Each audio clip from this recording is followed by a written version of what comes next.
मैं दीपक श्रीवास्तव आपके अपने YouTube channel step by step classes Arrah पर prose section lesson 1 Indian civilisation and culture की आगे की पढ़ाई को शुरू करता हूं।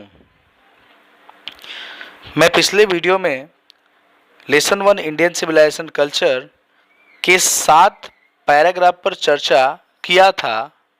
अभी मैं 8वें पैराग्राफ से पढ़ाना शुरू करता हूं। आप उसे लाइन बाय लाइन देखेंगे, समझेंगे। मैं 8वां पैराग्राफ शुरू करता हूं, आप ध्यान दें। लिखा हुआ है दे सा दैट, आप ध्यान देंगे बुक में, they saw that kings and their swords were inferior to the sword of ethics, and they therefore held the sovereign of the earth to be inferior to the rishis and the fakirs। 8 number para शुरू करते हैं हम लोग इस video में, ध्यान देंगे। They saw that Kings, उन लोगों ने ऐसा देखा था कि राजा और उनकी, इस स्वॉर्ड्स का मतलब होता है तलवार, शक्ति के लिए भी इसका अर्थ प्रयोग कर सकते हैं। राजा और उनकी तलवार वेयर इन्फेरियर, इन्फेरियर का मतलब होता है तुच्छ, नीच। Were inferior to the sword of ethics, कहता है कि उन लोगों ने ऐसा देखा था कि राजा और उनकी तलवार नैतिकता के तलवार के आगे तुच्छ थी, नैतिकता के तलवार के आगे तुच्छ थी। एथिक्स का मतलब ऐसे नीति शास्त्र बोलते हैं। एंड दे, आगे कहता है एंड दे देयरफॉर, और वे इसलिए हेल्ड द, सवरेन का मतलब होता है शासक, and they therefore held the sovereign of the earth to be inferior to the rishis and fakir. कहता है, आगे कहता है, और इसलिए वे लोग पृथ्वी पर के जो राजा होते थे, जो महाराजा होते थे या जो शासक होते थे, उन्हें ऋषि और फकीर से नीच समझते थे। कहता है एंड दे, इसलिए वे लोग हेल्ड द सोवेरेन, सोवेरेन का मतलब होता है शासक, सम्राट, राजा। जो धरती पर, जो पृथ्वी पर जो राजा थे, महाराजा थे, उनको लोग इन्फेरियर मतलब नीच समझते थे। किसकी अपेक्षा? तो to the rishis and the fakir, ऋषि और फकीर से इन्हें नीच समझते थे। ए नेशन, एक राष्ट्र, विथ ए कॉन्स्टिट्यूशन, कॉन्स्टिट्यूशन का मतलब होता है संविधान। कहता है क्या? एक राष्ट्र with a constitution like this is fitter to teach others than to learn from other. कहता है क्या? ऐसा संविधान वाला देश या ऐसा संविधान वाला राष्ट्र जो दूसरों से सीखने और सिखाने में सक्षम हो। कहता है, ध्यान देंगे, ए नेशन, एक ऐसा राष्ट्र, एक ऐसा संविधान वाला राष्ट्र, एक ऐसा संविधान वाला देश जिसके पास एबिलिटी है, क्षमता है, क्या? दूसरों से सीखने और सिखाने का। आगे देखेंगे, दिस नेशन हैड कोर्ट। कहता है क्या?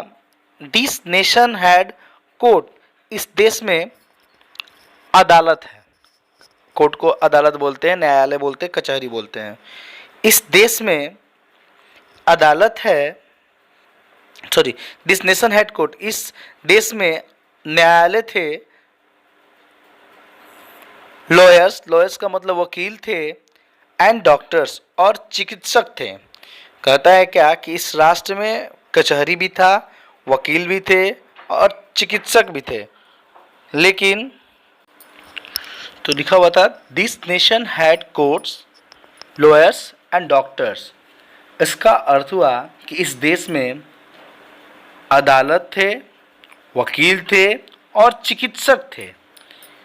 But they were all within bounds, लेकिन वे सभी लोग कहाँ थे? तो within bounds, within का मतलब के भीतर और बाउंड का मतलब सीमा। लेकिन वे सभी सीमा के अंदर थे, सीमा के भीतर थे, दायरे में थे। Everybody knew that these professions were not particularly superior. Everybody का मतलब हो गया प्रत्येक लोग, प्रत्येक कोई, नो का V2 है न्यू, जानते थे दैट की दीज प्रोफेशंस, कि ये जो व्यवसाय हैं, प्रोफेशंस का मतलब व्यवसाय है, ये जो व्यवसाय विशेष रूप से, वे आर नॉट पार्टिकुलरली सुपेरियर, कि ये जो व्यवसाय विशेष रूप से सुपेरियर नहीं थे। सुपेरियर का मतलब हो गया श्रेष्ठ नहीं थे, बढ़िया नहीं थे। ध्यान से इस लाइन को फिर समझेंगे कि ये जो राष्ट्र है, इस राष्ट्र में पहले भी कोर्ट था, वकील थे, डॉक्टर्स थे, लेकिन सब ये एक दायरे में थे। प्रत्येक लोग जानते थे कि उनका जो ये प्रोफेशन है, जो पेशा था, वो श्रेष्ठ नहीं था, वो विशेष रूप से बेहतर नहीं था। आगे कहता है मोर एवर, इसके अलावा these vakils and vaids did not rob people.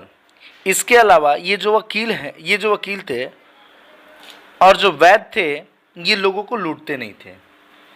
कहता है, ध्यान देंगे, कहता है इसके अलावा ये वकील और डॉक्टर लोगों को लूटते नहीं थे। रॉब का मतलब होता है लूटना, रॉब यहाँ पर वर्ब है, लोगों को लूटते नहीं थे। They were considered peoples dependent. कहता है क्या, दे वेर कंसिडर्ड, कंसिडर मतलब होता है समझना।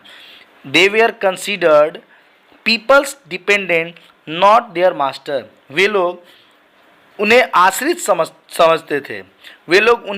समझते थे, ना कि कभी उनका स्वामी बनने का प्रयास करते थे, ना कि उनका कभी मालिक बनने की इच्छा रखते थे। ध्यान देंगे फिर से लाइन, कहता है क्या कि दे वेर कंसिडर्ड, दे का मतलब वो वकील, उस जमाने के वैद्य, ये समझते थे कि लोग हम पर आश्रित हैं, लोग हम पे निर्भर हैं, लोगों को कोई ना कहीं किसी ना किसी तरह से मेरे पर उम्मीद है, इसलिए कभी ऐसा नहीं सो करते थे कि हम उनके मालिक हैं, हम स्वामी हैं। आगे देखेंगे, जस्टिस का मतलब होता है न्याय।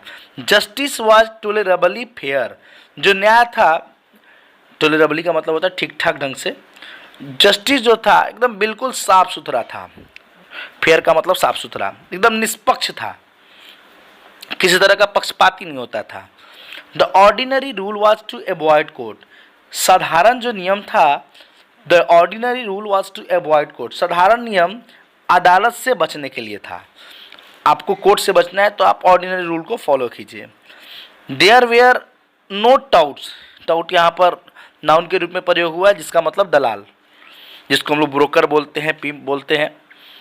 There were no touts to lure people into them. कहता है क्या, इसमें लोगों को लुभाने के लिए कोई व्यवस्था नहीं थी। यहाँ पर इसमें लोगों को लुभाने के लिए बिल्कुल कोई व्यवस्था नहीं थी। दिस इविल मतलब बुराई, this evil too was noticeable only in and around capitals. कहता है यह बुराई, दिस इविल, यह बुराई, टू मतलब भी, यह बुराई भी सिर्फ कहाँ देखी जाती थी, तो राजधानी और उसके आसपास के इलाकों में। कैपिटल का मतलब होता है राजधानी, अराउंड का मतलब आसपास, चारों तरफ के अर्थ में आता है। यह जो बुराई थी वह भी देखी जाती थी, ध्यान दिया जाता था कहाँ, तो राजधानी या राजधानी के आसपास। आगे, द कॉमन पीपल का मतलब साधारण लोग, सामान्य लोग, आम लोग। कॉमन पीपल लिव्ड इंडिपेंडेंटली, जो सामान्य लोग थे, जो आम लोग थे, वो स्वतंत्र रूप से रहते थे। एंड फॉलोड, और देयर एग्रीकल्चरल ऑक्यूपेशन, जो आम लोग थे, जो सामान्य लोग थे, वो स्वतंत्र रूप से रहते थे और अपना कृषि व्यवसाय किया करते थे।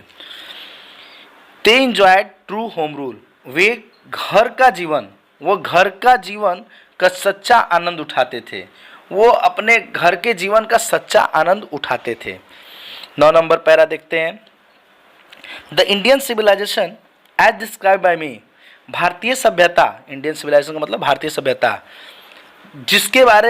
भारतीय सभ्यता के बारे में जैसा मेरे द्वारा वर्णन किया गया है या बताया गया है, has been so describe by its votaries, उसी तरह इसके शुभचिंतक, वोटरीज का मतलब होता है शुभचिंतक, इसके शुभचिंतक द्वारा भी वर्णन किया गया है। भारतीय सभ्यता संस्कृति को जैसा मैं वर्णन किया हूँ, ठीक उसी तरह इसके शुभचिंतक के द्वारा भी इस वर्णन किया गया है। In no part of the world and under no civilisation have all men attained perfection. कहता है क्या, ध्यान देंगे, in no part of the world, दुनिया के किसी भी हिस्से में, एंड अंडर नो सिविलाइजेशन, और कोई भी सभ्यता में have all men attained perfection, have all men attained perfection, सभ्यता में सभी लोगों को सिद्धि प्राप्त करने का मौका नहीं है। मतलब क्या हुआ कि यहाँ इस लाइन में कहता है कि दुनिया के किसी भी हिस्से में या कोई भी सभ्यता में सभी लोग सिद्धि को प्राप्त नहीं कर पाते हैं, अपने आप को परफेक्ट प्रवीण निपुणता नहीं दिखा पाते हैं। कहता है, फिर से ध्यान देंगे, कहता है क्या, in no part of the world, दुनिया के किसी हिस्से में नहीं और ना ही किसी सभ्यता के जरिए कोई भी व्यक्ति नहीं है जो अपने आप को पूरी तरह से प्रवीणता दिखा दे, निपुणता दिखा दे, अपने आप को सिद्ध कर दे, सिद्धि को प्राप्त शो कर दे। आगे, the tendency of Indian civilisation, जो विचार होता था, जो प्रवृत्ति होता था किसका, भारतीय सभ्यता संस्कृति का, भारतीय सभ्यता का जो विचार होता था, प्रवृत्ति होता था, वो इज टू एलिवेट, एलिवेट का मतलब होता है क्या, बढ़ाना, क्या बढ़ाने के लिए, टू द मोरल बीइंग, नैतिकता को बढ़ाना उसका टेंडेंसी होता था, किसका, इंडियन सिविलाइजेशन का, that of the western civilisation. लेकिन जो पश्चिमी सभ्यता होती थी, उसका क्या विचार होता था, टू प्रोपागेट इमोरालिटी, प्रोपागेट का मतलब होता है प्रचार प्रसार करना, फैलाना, बढ़ाना, तो प्रोपागेट मतलब प्रचार करना या हम लोग विस्तार करना बोलते हैं। तो जो वेस्टर्न सिविलाइजेशन है उसका क्या टेंडेंसी होता था, उसकी क्या विचार होती थी, प्रवृत्ति होती थी कि वो बढ़ाए किस चीज़ को, तो इमोरालिटी को, इमोरालिटी का मतलब अनैतिकता को, मोरालिटी का मतलब हो गया नैतिकता, इसका उल्टा हो गया इमोरालिटी, अनैतिकता को बढ़ावा दें। आगे देखते हैं, द लैटर इज गॉडलेस, बाद वाला ईश्वरहीन है, बाद वाला ईश्वरहीन है, बाद वाला मतलब जो वेस्टर्न सिविलाइजेशन है। The former is based on a belief in God, कहता है कि लेकिन जो पहले वाला है वो ईश्वर में विश्वास रखने वाला है। So understanding and so believing, कहता है so understanding and so believing, बहुत ही समझने और विश्वास करने योग्य है। अंडरस्टैंडिंग का मतलब हो गया यहाँ पर समझना और बिलीव का मतलब हो गया विश्वास करना, बहुत ही समझने और विश्वास करने योग्य है। इट बिहोव्स, ऐसे बिहोव्स का मतलब होता है उपयुक्त होना। It behoves every lover of India, कहता है क्या, इट बिहोव्स, यह उपयुक्त होता है, यह शामिल होता है कहाँ, तो भारत के ऐसे सभी प्रेमी से, जो लोग भारत से प्रेम करते हैं, मतलब यह भारत से प्रेम करने वालों का कर्तव्य है, एक मानसिकता है, टू क्लिंग मतलब होता है चिपक के रहना, जुड़ के रहना, लग के रहना, to cling to the old Indian civilisation even as a child clings to the mother's breast, कहता है क्या कि यह भारत से प्रेम करने वालों का कर्तव्य है कि भारत की पुरानी सभ्यता से उसी तरह चिपके रहते हैं, उसी तरह लगे रहते हैं जैसे एक छोटा बच्चा अपने माँ के सीने से। मतलब कहता है कि जो भारत से प्रेम करते हैं, जो राष्ट्र से प्रेम करते हैं, जो राष्ट्र प्रेमी होते हैं, राष्ट्रभक्त होते हैं, भारत प्रेमी होते हैं, वो अपनी पुरानी भारतीय नागरिकता से, सभ्यता से उसी तरह जुड़े रहते हैं, उसी तरह चिपके रहते हैं, उसी तरह लगे रहते हैं जैसे एक छोटा बच्चा अपने माँ के सीने से लगा रहता है। चलते हैं पैरा नंबर 10 में। I am no hater of the west, कहते मैं पश्चिमीकृत सभ्यता या मैं पश्चिमी सभ्यता को मानने वालों से मैं नफरत नहीं करता हूँ, मैं उससे घृणा नहीं करता हूँ, मैं पश्चिमी सभ्यता वालों से नफरत नहीं करता हूँ। I am thankful to the west for many a thing, मैं पश्चिमी सभ्यता वालों का आभारी हूँ बहुत सी बातों के लिए, बहुत सी बातों के लिए मैं पश्चिमी सभ्यता वालों का आभारी हूँ। आई have learn from western literature, कहते हैं क्या कि आई हैव लर्न, मैं उनकी साहित्य से, आई हैव लर्न मैंने सीखा है क्या, तो I have learn from western literature, पश्चिमी साहित्य से मैंने बहुत कुछ सीखा है।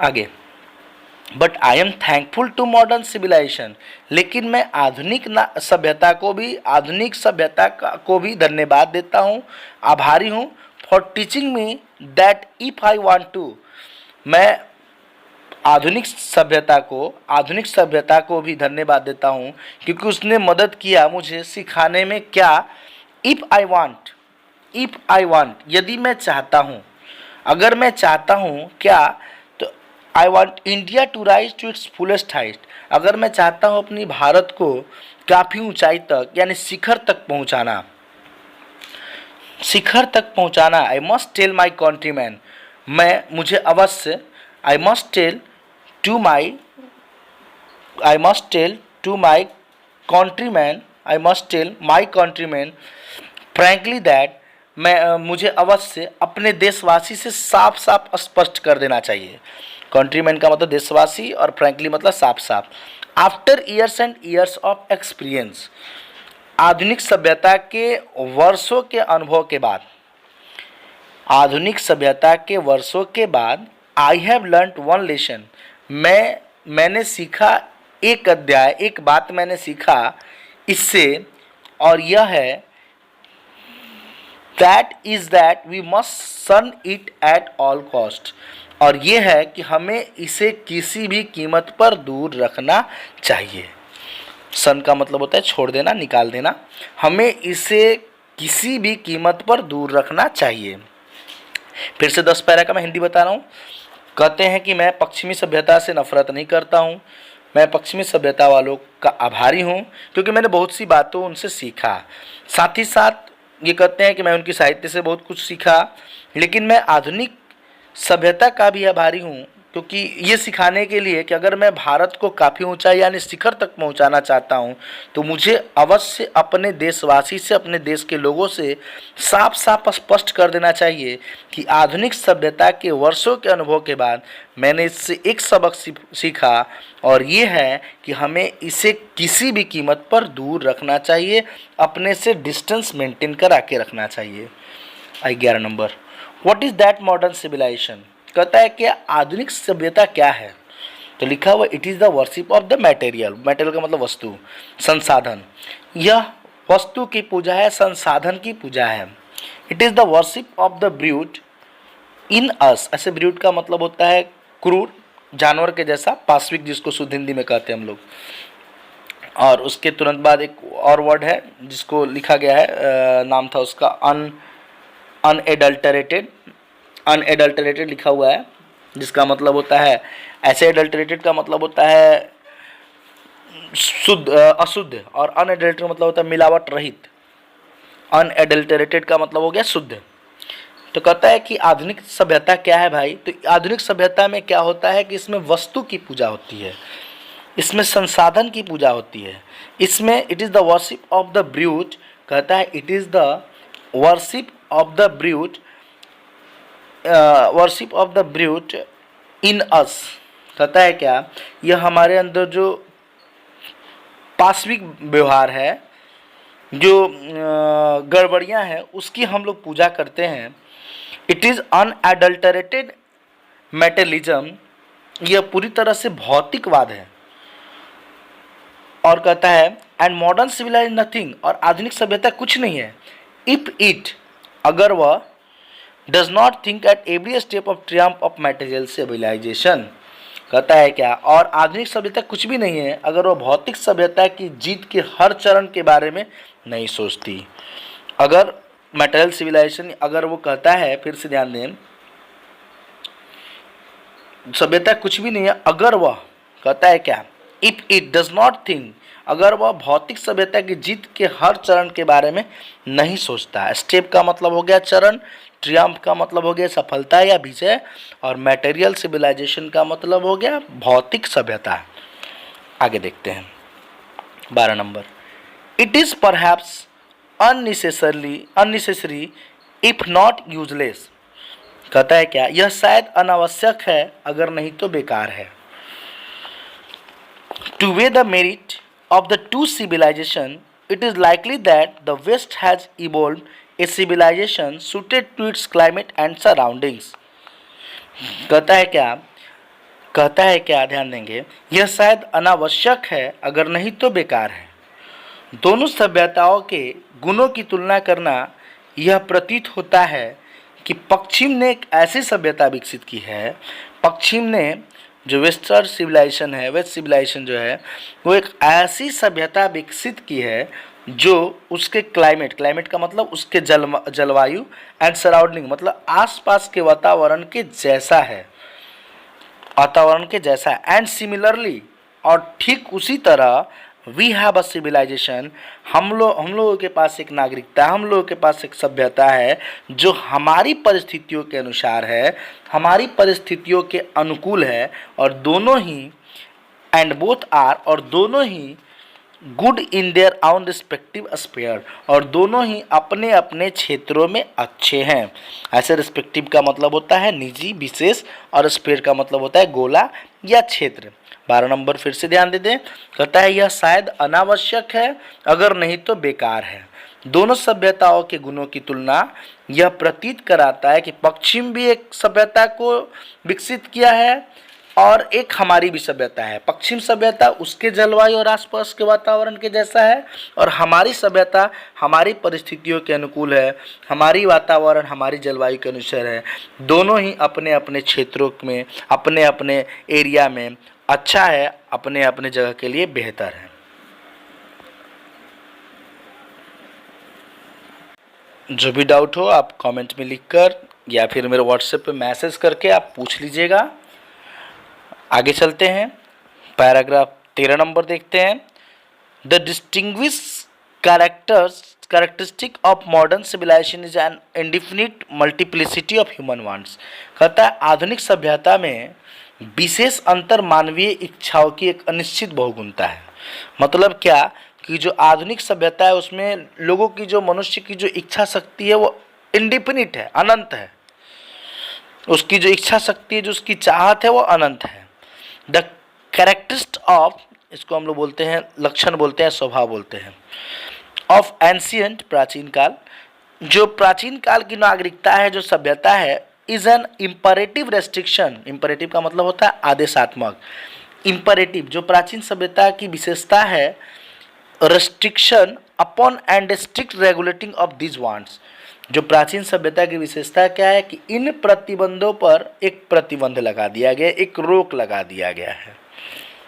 आगे कहता है आगे, द मॉडर्न और वेस्टर्न इनसटेबलनेस। सटेबलनेस का मतलब हो गया, इनसटेबलनेस का मतलब अनसेटिस्फाइड, असंतुष्ट। कहता है क्या आधुनिक या पश्चिमी असंतुष्टिपन यानी अस्थिरतापन की उत्पत्ति, एराइजेस का मतलब उत्पत्ति, वास्तव में कहाँ से हुआ है? तो लिखा वास्तव में उस समय उत्पन्न होती है, उस समय उत्पन्न होती है want of living, faith in a future state and therefore also in divinity। कहता है आधुनिक या पश्चिमी अस्थिरतापन की उत्पत्ति वास्तव में उस समय उत्पन्न होती है जब भविष्य में भी रहने की चाहत तथा देवलोक यानी लोक तथा परलोक दोनों की लालसा हो, दोनों की इच्छा हो। डिवाइनिटी का मतलब होता है प्रभुत्व या देवत्व। द रिस्ट्रेंट का मतलब होता है प्रतिबंध लगाना, रोक लगाना। The restraint of ancient or Eastern civilisation arises from a belief. कहता है क्या प्राचीन या पूर्वी सभ्यता का संयम, एक पेशेंस जो होता है, एक विश्वास, संयम जो है एक विश्वास से उत्पन्न होता है जो किस चीज़ पर डिपेंड करता है। तो कहता है क्या from a belief often in spite of ourselves in a future state and the existence of divine power। भविष्य की चिंता छोड़कर खुद को परलोक की चिंता में लीन कर देता है। फिर से ध्यान देंगे, ये पूरा पैराग्राफ फिर से एक बार ध्यान दें। कहता है क्या the distinguish characters of modern civilisation is an indefinite multiplicity of human wants. कहता है क्या कि जो लक्षण है, जो हमारे आधुनिक सभ्यता के जो लोग हैं उनकी लक्षण क्या है कि जो इनकी इच्छा शक्ति होती है, जो इनकी चाहत होती है, जो इनकी वांट्स होती है वो अनलिमिट होती है, अनंत तक होती है, इंडिफिनिट होती है। और आगे कहता है कि जो the characteristic of ancient civilisation imperative restriction upon and strict regulating of these wants. और कहता है कि प्राचीन सभ्यता की विशेषता है कि जो प्रतिबंध है, जो अनिवार्य प्रतिबंध है, उस पर एक स्ट्रिक्ट सख्त विनियमन किया जाए, एक कड़ा नियम लगाया जाए, एक स्ट्रिक्ट, ऐसे स्ट्रिक्ट का मतलब होता है सख्त, कड़ा, कठोर। द मॉडर्न और वेस्टर्न इंस्टेबलनेस, कहता है आगे क्या कि आधुनिक या पश्चिमी जो अस्थिरतापन है, इंस्टेबलनेस का मतलब जो असंतुष्टि कहीं ना कहीं शो होता है, कि उत्पत्ति वास्तव में उस समय उत्पन्न हुई जब लोगों की इच्छा होती है क्या कि हम लोक में भी रहें और परलोक में भी रहें, दोनों जगह रहने की जो इनकी इच्छा होती है, तो वहाँ से ये उत्पन्न होता है। The restraint of ancient or Western civilisation arises from a belief, कहता है क्या कि प्राचीन या पूरी सभ्यता का संयम एक विश्वास से उत्पन्न होती है, जहाँ लोग भविष्य की चिंता छोड़कर खुद को often in spite of our self, often का मतलब प्राय, अक्सर, इन स्पाइट ऑफ के बावजूद, जहाँ लोग आवर सेल्फ खुद को परलोक की चिंता में लीन कर देते हैं, in a future state and the existence of divine power, परलोक की चिंता में क्या कर देते हैं लोग, शामिल कर देते हैं, मग्न कर देते हैं। पैरा नंबर 14 में चलते हैं। Some of the immediate and brilliant result of modern inventions are too maddening, maddening का मतलब होता है पागलपन, पागल कर देना। इन्वेंशन का मतलब हो गया आपका आविष्कार, खोज, और इमीडिएट का मतलब हो गया तत्काल, ध्यान देंगे। आधुनिक आविष्कारों के कुछ तत्काल, some of the immediate and brilliant result of modern inventions are too maddening to resist, resist का मतलब होता है जनरली प्रतिरोध करना, किस चीज़ का निवारण करना। कहता है आधुनिक आविष्कारों के कुछ तत्काल और शानदार परिणाम लाजवाब कर देने वाला होता है। लाजवाब यहाँ पर ब्रिलियंट के लिए आया है, लाजवाब कर देने वाला होता है। But I have no manner of doubt that the victory of man lies in that resistance, लेकिन मुझे कोई संदेह नहीं है, विक्ट्री ऑफ मैन, मुझे कोई संदेह नहीं है, victory of man lies in that resistance, कि वो जो जीत हुई है एक संघर्ष की हुई है। कहते हैं कि जो आदमी की जीत हुई है वो संघर्ष में है। फिर से ध्यान दें, but I have no manner of doubt that the victory of man lies in that resistance, लेकिन मुझे कोई संदेह नहीं है कि आदमी की जीत संघर्ष में है, स्ट्रगल में है। We are in danger of bartering away the permanent good for a momentary pleasure, we are in danger, हम लोग खतरे में हैं, हमारा बढ़िया विचार नहीं है, किस चीज़ के लिए, तो बार्टरिंग है, बार्टरिंग का मतलब होता है आदान प्रदान करना, अदला बदली करना। जो हम लोग परमानेंट गुड, अपने अस्थाई वस्तुओं को बदल देते हैं, किस चीज़ के लिए, तो for a momentary pleasure, momentary का मतलब होता है क्षणिक और प्लेजर का मतलब होता है आनंद। हम अपने क्षणिक सुख के लिए हम अपने अस्थाई चीज़ों को बदल देते हैं, अदला बदली कर देते हैं। बार्टरिंग का मतलब होता है अदला बदली कर रहा है। 15 नंबर में चलते हैं। Just as in the West they have made wonderful discoveries in things material, similarly Hinduism has made a still more marvelous discoveries in things of religion, of the spirit, of the soul। कहता है कि जिस तरह पश्चिम सभ्यता वाले लोगों ने अद्भुत वस्तुओं की खोज किया, ठीक उसी तरह हिंदू धर्म वाले ने अपने अध्यात्म और अंतरात्मा के क्षेत्र में जबरदस्त प्रचार प्रसार किए, जबरदस्त खोज किए, जबरदस्त उसमें बदलाव लाए। फिर से ध्यान दें, just as in the West they have made wonderful discoveries in things material, similarly Hindus has made still more marvellous discoveries in thing of religion, of the spirit, of the soul. कहता है कि जिस तरह पश्चिमी ने वंडरफुल डिस्कवरी, बढ़िया खोज किया, अद्भुत खोज किया वस्तुओं में, उसी प्रकार जो हिंदू धर्म के लोग हैं वो भी अपने अध्यात्म में, अपने धर्म में, अपने आत्मा में, परमात्मा में अलग खोज किए।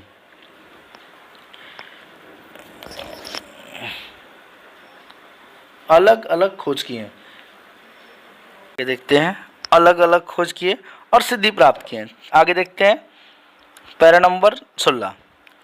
कहता है क्या, but we have no eyes, लेकिन हम लोगों के पास उस तरह की नज़रें नहीं थी, हम लोगों ने उस पर ध्यान नहीं दिया। किस पर, तो उनके खोज पर, उनके बढ़िया आविष्कार पर, खोज पर हम लोगों ने ध्यान नहीं दिया। वी आर डेजल्ड, डेजल्ड का मतलब होता है चकित होना, आश्चर्यचकित होना। We are dazzled by the material progress that Western science has made. हम लोग क्या थे, तो हम लोग चकित थे, आश्चर्यचकित थे। किस चीज़ पर? तो जो पश्चिमी सभ्यता के जो लोग थे, जो पश्चिमी सभ्यता के जो विज्ञान ने जो वास्तविक तरक्की किया उसको देखकर हम लोग चकित थे। आगे कहता है आई एम नॉट इनामोड, कहता है आई एम नॉट इनामोड, इनामोड का मतलब हो गया मोहित। I am not enamoured of that progress, मैं मोहित नहीं हूँ, लुभान्वित नहीं हूँ उनकी उस तरक्की से। In fact it almost seems as the God in his wisdom has prevented India from progressing along those lines। हाँ, तो कहता है क्या, आगे कहता है कि इनामोड का मतलब मैं बता दिया। I am not enamoured of that progress, मैं उस प्रगति से मोहित नहीं हूँ, मैं उनके तरक्की से बिल्कुल मोहित नहीं हूँ। In fact it almost seems as the God in his wisdom, वास्तव में ऐसा लगता है, सीम का मतलब होता है लगना, महसूस करना, प्रतीत होना। वास्तव में ऐसा लगता है जैसे कि भगवान ने अपने ज्ञान से, इन his wisdom, had prevented India from progressing along those lines, भगवान ने अपने ज्ञान से भारत को प्रगति की उन पंक्तियों के साथ खड़ा होने से रोक दिया है। प्रिवेंट का मतलब रोक देना। So that it might fulfil, so that it might fulfil its special mission of resisting the onrush of materialism.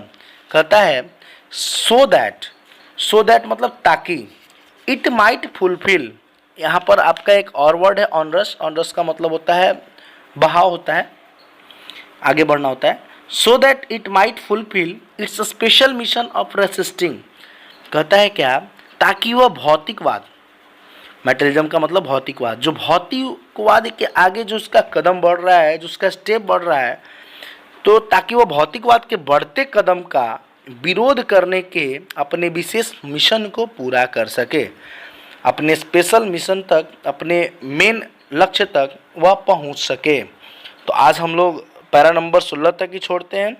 Next video जो पढ़ाएंगे, नेक्स्ट क्लास जो चलेगा हमारा, वो लास्ट क्लास होगा इस चैप्टर का, इस लेसन का लास्ट क्लास होगा।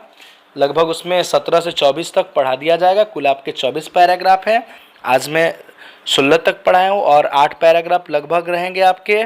उसके बाद आप पूरा पहले अभी तक क्लियर कर लेंगे। जो लास्ट वीडियो जिस दिन अपलोड होगा, जिस दिन लास्ट क्लास आपका चलेगा, उसके एक दिन बाद मैं पूरे हिंदी को पूरे बढ़िया से line by line, step by step total समझा दूंगा। और फिर आपसे नेक्स्ट डे मैं उससे रिलेटेड प्रश्न पूछूंगा, जो MCQ रहेगा, जो ऑप्शनल रहेगा या वन वर्ड रहेगा। तीनों प्रश्न में जिस तरीके से मैं आपसे पूछूं, ताकि मुझे यह एहसास हो जाए कि जो मैंने बताया उससे आपने गहन अध्ययन किया, उस पर आपने ज़बरदस्त कमांड किया है, आप उसे बढ़िया बखूबी ढंग से आप समझ चुके हैं। तो आज मैं अपने क्लास को यहीं पर सस्पेंड करता हूँ, समाप्त करता हूँ। फिर हम लोग मिलते हैं अपने आगे के पैराग्राफ के साथ अपने नेक्स्ट वीडियो में। तब तक आप बढ़िया से इसे अध्ययन कीजिए। जो भी डाउट हो उसे कमेंट बॉक्स में जाके या फिर मेरे मोबाइल के व्हाट्सएप पे मैसेज करके या मुझे फ़ोन करके पूछिए। और अगर पसंद आए तो मेरे इस चैनल को ज़्यादा से ज़्यादा शेयर कीजिए, लाइक कीजिए और सब्सक्राइब करवाइए। Thank you.